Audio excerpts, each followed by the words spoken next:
A launch isn't just about selling a product. It's about creating a movement, building anticipation, and delivering an experience that transforms lives. Success starts with the first step of showing up and believing in your idea.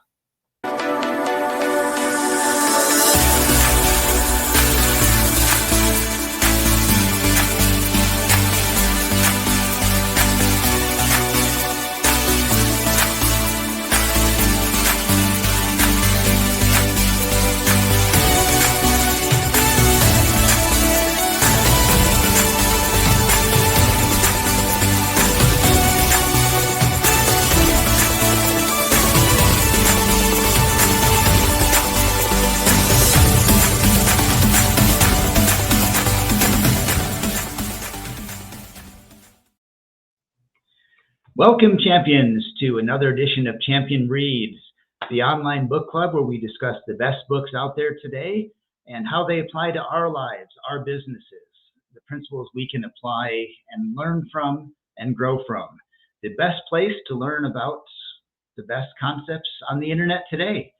Champion Reads is brought to you by Champion Circle, the networking group where we utilize the methodologies of the mastermind and helping us to accelerate our growth, accelerate our business, accelerate our lives, and accomplish anything in 90 days, with a small asterisk there. Welcome. Today we are discussing the book Launch by Jeff Walker. We've talked about this a little bit so far, but Launch is the book designed to help you to grow, sustain, and accelerate your business by continually doing launches, whether it's initial launch or continuing making launches throughout the year.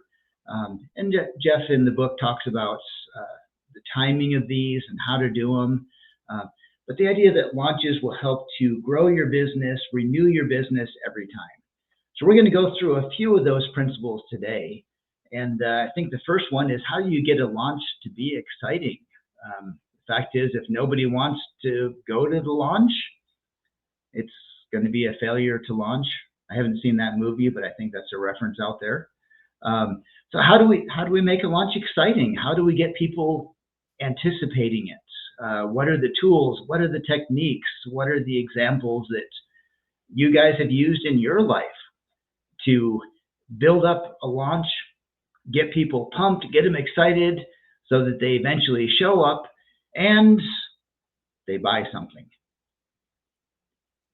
I'll jump in and just quickly say, I'll say that what's interesting about these topics, and I know that you're proposing the question for discussion, but I think when you're in a position to ask those questions, like, how do we get people excited? How do we build anticipation about our product, service, or event or opportunity, right? Usually those are the people who are organizing. They're behind the wheel. They're the creator of this event. And what's interesting is I think that a lot of people should be asking an alternative question, which is, well, what makes me excited? What builds anticipation for me? And when they see it from their perspective of like, hey, I went to that grand opening to the new donut shop, Krispy Kreme just opened up down the street from us in our hometown. And I'm excited. Everyone was, yeah, exactly. Yeah. Everyone was excited, but I was like, what's so good about just a glazed donut? I didn't get it, but everyone was pumped about it. And I realized like there's not only just a cult following, but Krispy Kreme does this thing with people where they're like, oh man, they build an experience, and everyone who's been to a Krispy Kreme or heard about Krispy Kreme, they know that it truly like it fills the soul. And by the way, what an interesting name, Krispy and Kreme. I don't know a crispy donut there, and I haven't had any cream-filled ones just yet. I've only had the glazed ones. So it's an awesome, awesome name for something I've never had on their menu. Like Five Guys burgers and fries, definitely had that the other day. But essentially any grand opening, there builds this anticipation. So when you ask yourself the question, like, how do I do this from the perspective of a business owner, an entrepreneur, or a launcher, you want to see it from the perspective of, well, what gets me excited? That's a great place to start. Now, that's not always the right answer, because you may not be the right demographic for your launch. But take a look at just what makes humans tick. And that's a great place to start. And I don't know, I just love the premise of this book, guys, because it made me think, like, there's so many steps to a really good launch, and we'll get into that. Like, we can talk about the building lists part, the social media strategies, and that stuff we geek about all day. But what I love about this is what you highlighted, Ian, and that's launching is easy. It's something that we do every single day when it comes to like getting motivated, getting excited, and doing things that need a little gearing up to do. You know, let's put our shoulders to the wheel and really lean into it, because that's what excitement and anticipation is built on. So I don't know. It's such a cool book, guys. I like that point of view. Do what's exciting. If it's exciting for you, it should be exciting for other people, with the asterisks, right? Because if you're building a product, it should apply to, well, in some cases, now that I'm thinking about it, my example might not be the perfect one, but it should apply to you, right? I know for a lot of people, like, if you want to be the best salesman, you got to use the product, because when you use the product, you get experience. You're able to figure out the strengths, the weaknesses. You're able to figure out the pain points of the other people using the product, and just get like this whole encumbersome universal type understanding of what the product is and what you're launching about. And building that excitement. One of the favorite things I love to do is whenever I am trying to get something to go forward, and when a product or service or whatever it is, I like to go into the community of people already using it. So like with me and dyslexic coaching, there's this Facebook group that is specific for adult dyslexics who need a support group. Like it's literally a support group. And there's like tens of thousands of people that are in there, and people post all of the time. If I'm needing to find the pain points for dyslexics, that's the group I go into. And especially if it's like adult dyslexics, that's where I go into. If you're launching a product for like the health industry or pharmaceutical stuff, you want to find groups and communities that are deep within the medicine, the research, like finding out doctors and pharmacists, and like you want to go and be at the places in which these people are.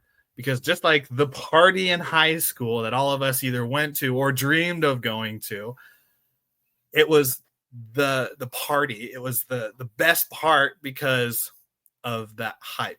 And not just the hype, but people understood that was the place to go to. That's where all the information, that's where all the excitement and the cool kids were. And that's because it might have touched on a few pain points. So getting in that community is so freaking important when it comes to launching a product. So you're saying that launching is emotional? What? What? It pricks the hearts and desires of humans? What? Yeah, that's the whole thing. How do you get excited? And I love that you guys touched on there. That's the notes I had written down. Where are your customers? And then be there. Get where your customers are. William's customers are people who have dyslexia. So how do you get them excited? Well, you go to where they are. You go to the forum for people who are looking for help with dyslexia, and that's where you launch it. If you're selling toys, then you stand outside the preschool. You find out where your customers are, and you be there. You be there. There we go. You be there or be square. Find where your customers are. Are they on Instagram? Are they on Facebook? Are they on Twitter? Are they on TikTok? If that still exists after tonight. A little bit of timeliness into our discussion today. But find out where your customers are so you can target those people, because they're the ones who are going to get excited. And you're going to build that excitement with like we geek out about certain things. Find the people who geek out about your products and start talking about it there, and they'll build the excitement for you as you go in it. Here's a quick example, guys. Go ahead, I just want to jump in and say that so you guys know, and I've talked about this on the show, I'm obsessed with volleyball. Okay. I'm in this volleyball community, and that's where a lot of my social life is. And I'm at the courts one night, and I throw around this idea, and I'm like, hey guys, I know we're usually hanging out and playing volleyball, but are you guys at all interested in, and this is like the prospecting, right? The questioning, like, what do you guys do outside of volleyball? And so getting to know my audience a little bit, I asked them, are you guys into like game nights? And they're like, yeah, give or take. I'm like, okay, what kind of games do you guys like? And then they tell me, we like not board games, maybe card games, maybe some poker, but we kind of like the like interactive, like let's get together and just like have a ball kind of stuff. And I was like, oh man, and I already had an answer ready, but I just wanted to like gather information before I started sharing what was coming. And I said, hey, would you guys be interested in like a couple months? My wife and I, we're going to set up a murder mystery party. And it's like where you get into roles, we send you ahead of time, like who you are and what you're supposed to be and how you're supposed to act. And then when you come to the party, it's all like all in character. Would you guys be interested in that? And they were like, oh my gosh, that would be so much fun. And I had to like sell it. I had to give them the idea, the picture, and talk to them through it based on their interests. And then there's like one or two people out of like my whole group that were like, that sounds fun, but I've never done it before. And it's like, oh my gosh, if you've never done it, you've got to try it. So the inner salesperson in you just comes out. And then, leading up to it, because a couple months was a long time, we put a date on it. We started talking to people about it. We started giving them small little roles in the process, meaning we made them feel like they were part of the building of it. And then, of course, to contribute, we said, obviously dress up, come dressed in the theme, and bring like an hors d'oeuvre or something to the night. And we'll all get together and just have a really, really great party. And I'll tell you guys what, it was such a hit that all my volleyball friends have told their volleyball friends, and it is expounded. And now it's like, I'm going to have to hold lines and reservations and waiting lists if we ever do it again. And that was a great experience because it was not just a party. It was like an experience. But think about what I just said, and I'll pass it over to the guys. We have a rule here on our podcast, and that's, don't talk for too long. But if you hear what I said, there's so many little things that went into that, like creating the anticipation, helping them feel like they're involved, like they're part of the launch, give them a role, start focusing on leading up information, and then also neglecting certain informations like who's who, what they're going to look like, because they are going to create those things in their minds. And then all of a sudden their imagination has done so much more for you than you have to do when it comes to the launch. So you thinking you have to spend a lot of money on a launch is very, very wrong. You don't have to spend at all a lot of money. Instead, let the imaginations and the excitement and the anticipation in the humans, because they have emotions, build up so that they do all the work for you. And that's a beautiful analogy to creating an effective launch. I'm going to dive into two of those points. First one of being like, if it's top of mind awareness, like if people know what's going on, they will continue to think about it. So whenever you are putting something out and they look at their email and they see an email from you, they look at their social media and you're just like on their For You page, everyone's just like, what the heck is this event? What the heck is this launching going on? So it's so important to have things in the front of the mind. And the way to do that is the touch points. You just continue to have touch points, text, email, social media, whatever it is, have those touch points to bring it to the front of their mind so that their mind is creatively getting those juices flowing about what the heck is going on right here. And the second thing is the geek out sessions that we have. John, you and I have had so many geek out sessions. Then all three of us in like before and after these shows, we have geek out sessions where we're just like, oh, we wish we would have kept recording to have like this background. What's it called? The behind the scenes type footage. And there's such a crucial point in that, which is you got to do stuff that you love doing. And when you have a group of friends, like your group of volleyball individuals, and you start talking and you start geeking out a little bit, it builds excitement like that. So it's sharing what you have with everybody that you talk with. Like who's going to know about it if you're not sharing about it? So the more that you share, the more people get excited, the more that you can geek out with everyone about it. And then the more that it's becoming front of mind awareness to where they get that exposure. And then lo and behold, launch date happens and boom, so many people are coming to your event or getting your product simply because you just geeked out and you kept hitting those points of awareness. I think you hit a key point on that, Willie. If you're going to build excitement, you better be excited about it yourself first. If you're not excited about your launch, if you're not excited about your product, your service, well, first of all, you're probably in the wrong industry. You need to be excited yourself. There's a quote I saw written on a wall somewhere decades ago now. It said, enthusiasm, light yourself on fire and people will come to watch you burn. Now, I don't know exactly what that means, but I always love it anyways. If you're excited enough, you're going to build that excitement. And that's what John said in his. He took some people who weren't excited and they saw his excitement, and that built it on to them, and it spread out among that group. So yeah, it starts out with us being excited about what we're doing, and finding that right market, that right target that wants to be excited as well. And for those of you who listen to all of our podcasts, I'm going to repeat a short story here. Those of you who are new to it, listen up because it's new to you then. But one of the best launches that I had read about, and it was a friend of a friend story, but he had a pizza truck. And he started by going on Twitter and he did the hashtag pizza for his community.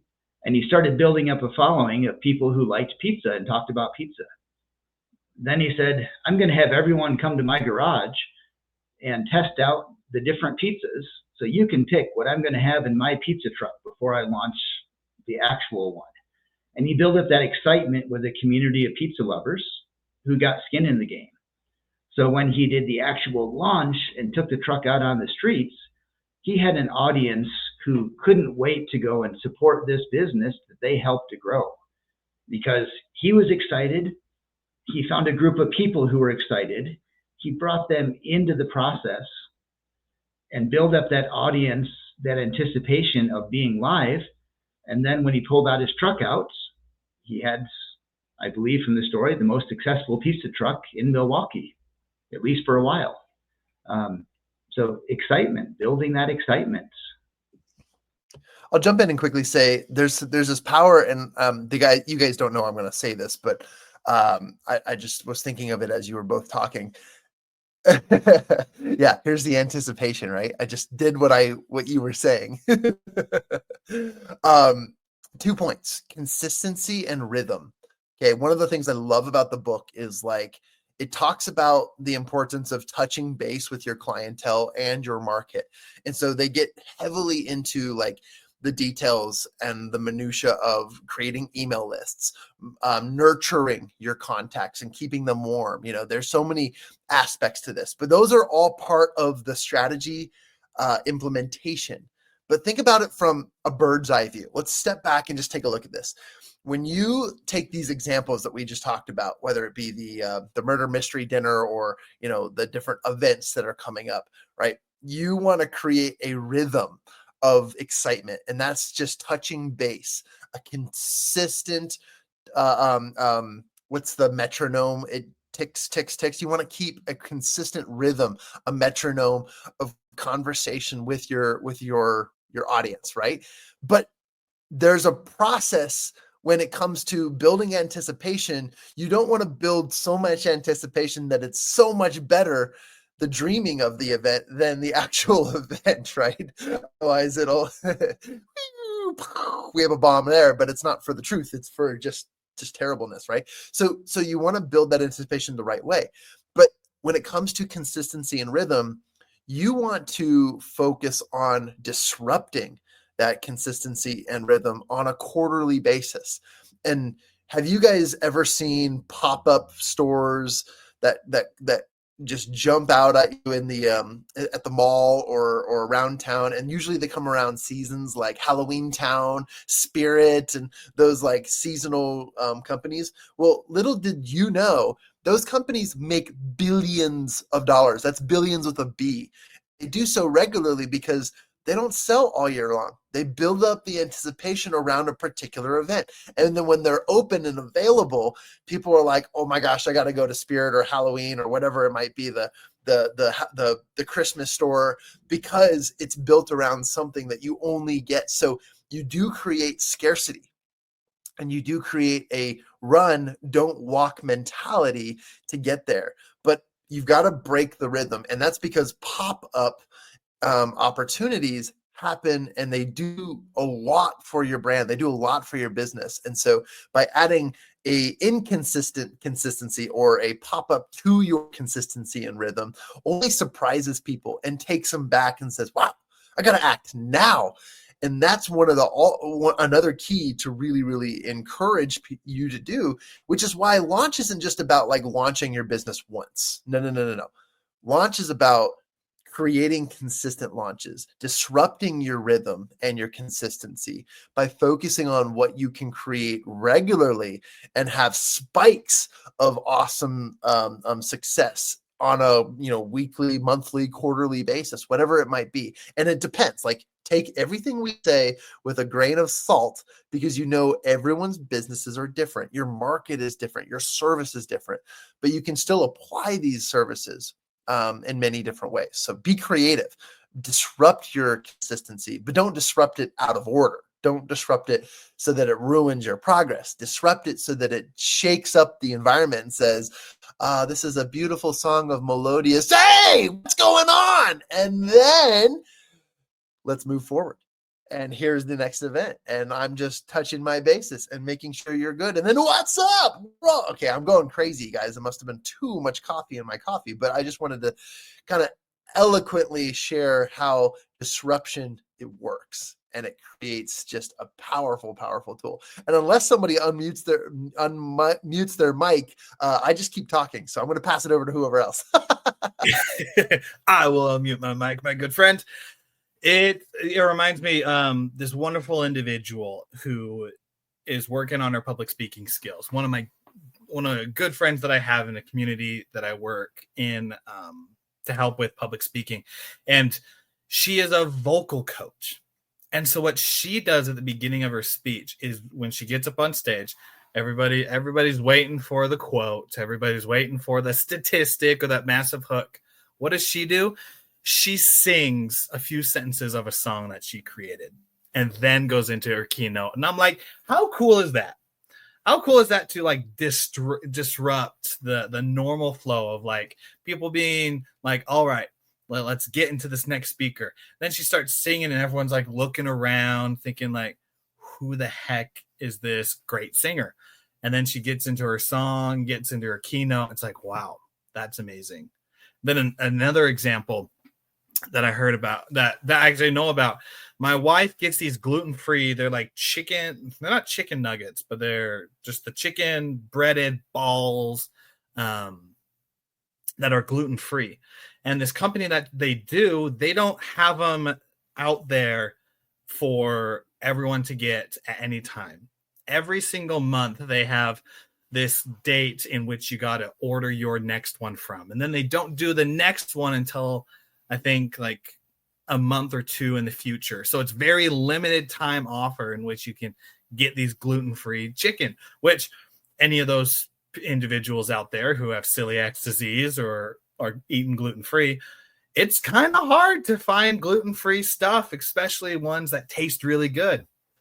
And so this company that limits the offer in which they create this batch of food, as well as in such a niche of gluten-free individuals, it's like such a powerful disruption for people to come into. So those are two great examples where it's just like disrupt individuals, disrupt their pattern or flow, and you'll be surprised what's going to happen from it.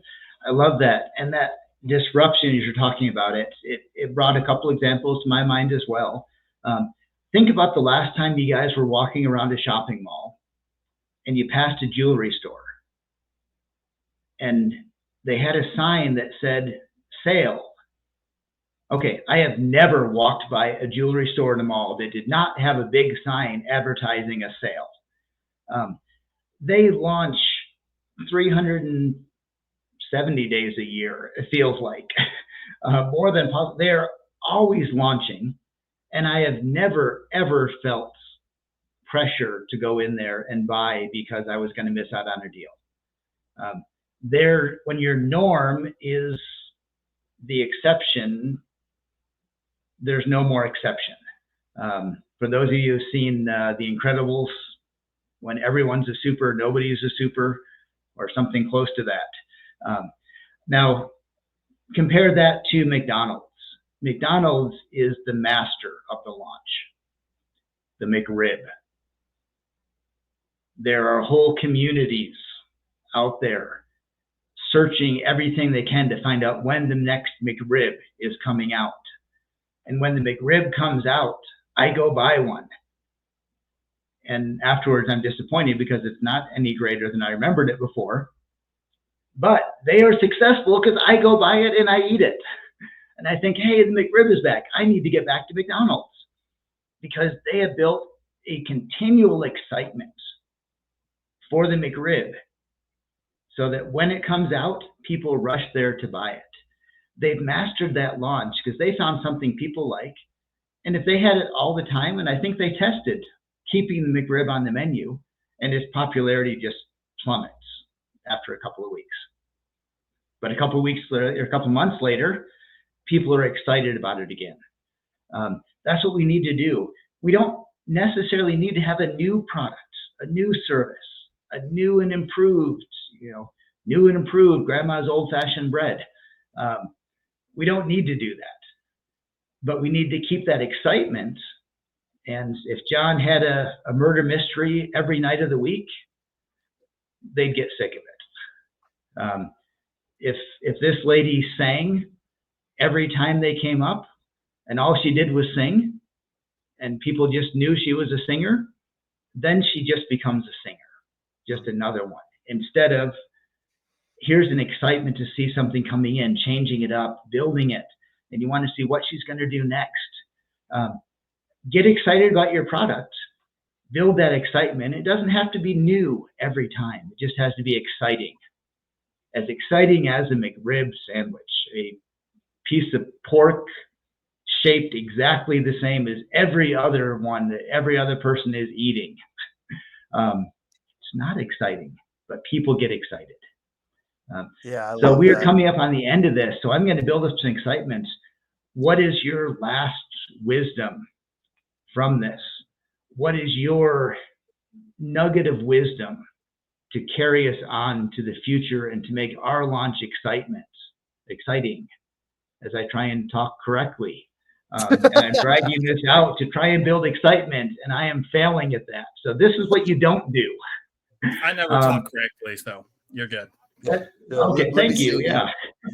Build up excitement. What's the next time Ian's going to mess up his words? We're going to start a drinking game, take a shot every time. But let's do a last rapid fire of what's the wisdom from this? I'll jump in and just say, like, with the time shortening, it crescendos our excitement around the topics, and our brains just wake up in the mornings, and it's awesome. But what I would say is just, take a look at your product. Food companies are a really great example to focus on examples of growth and launching. Like you mentioned, the jewelry companies, those are hard to sell, because by the time we want to go and spend money on jewelry, we're usually in a panic because we're just trying to figure out how do we keep our wives thinking that we're awesome. And it's more selfish than it is selfless, right? But what I want to say is in wrap up is focus truly on getting your product or service or your event or whatever it is that you're bringing to the universe. Give it the proper attention. Give it the proper rise. Don't ruin a great product, service, or anything by just popping up with no consistency, with no rhythm, with no buildup, and just saying, yo, we're here. Like, that doesn't work. You want to really know your market and really do your research. But again, don't overcomplicate it either. Be simple as launching a holiday party or some sort of theme or anything in regards to what gets you excited. And I think that'll really help you. And to finish up my words off of that, wrapping this all in together, it's your product, it's your service. So when it comes to this launch, you will ultimately know when it comes if it's the best, because you've put in the practice, you've put in the research, you've put in everything to it. No great individual gets something just out of a whim. And if they do, it's a one-shot thing. It never lasts, and it never creates a long-term business. If you're wanting something to last, you're wanting something to go and continually have cash flow and continually sell, do the research, get the prep beforehand so that when you launch it, it's that big spike. It gets everyone excited, and it just launches you into the future. Don't launch it if it's not ready. I know a book that I'm working on, like, I know it's not ready, so I'm not going to launch it. Because every time I write in it, there's something that always changes, and I know that I just want to give the most that I can for it. But when it is ready, it's going to be so good to put out there that everyone's going to want it. Not to boost my ego or anything, but it's I'm going to make it that good. So whatever products that you're launching, whatever service that you're putting out there, put in the time, put in the practice, put in the resources and research to be able to make it great. Because if it's great, who the heck's going to say no to it? Okay, Coach Willie, you just brought me down on that. I'm so excited to come up and launch and get out there, and you're telling me I got to take time to make a real good product first.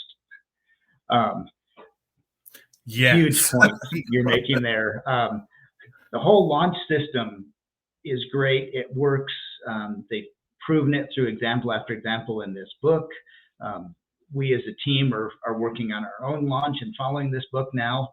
But you're right. Before you do anything else, you got to have a product or a service out there that's good. If you don't put the work into it, it's not going to work.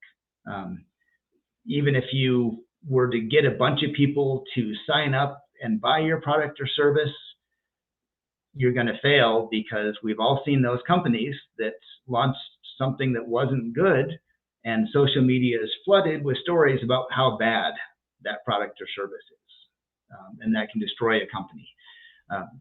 Make sure you have the quality, put the work into it. The launch formula is not a shortcut to success. It is not a get-rich-quick scheme. It is a method that when you put in the effort, put in the work, have your product built up first, then follow these steps and work at it, because it's going to be work. There's success to be had. So with that, I want to close up and thank everyone for coming today, for listening to us. If you have enjoyed what you've heard, if you found some value in it, if you enjoy some positivity from it, we would absolutely love it if you would like us, or we would like it if you would love us, and like it if you would like us, and all of those things are going to come together. So please like and subscribe to Champion Reads. Again, Champion Reads, you can find us on all the major podcast platforms. So wherever you are listening to podcasts, we encourage you to continue listening to us and bring some positivity into your day. Champion Reads is brought to you by Champion Circle, founded by our wonderful, illustrious John Kovats Jr. Champion Circle can be found at mychampioncircle.com, where you can find out events and resources we have set up for you there. If you would like to join us, have comments, of course, add comments into the comments section on the platforms here, or reach out to us at info@mychampioncircle.com. Get info@mychampioncircle.com. And with that, thank you again for listening. Have a wonderful week, and we will see you next week as we wrap up the ending of Launch by Jeff Walker. Thank you.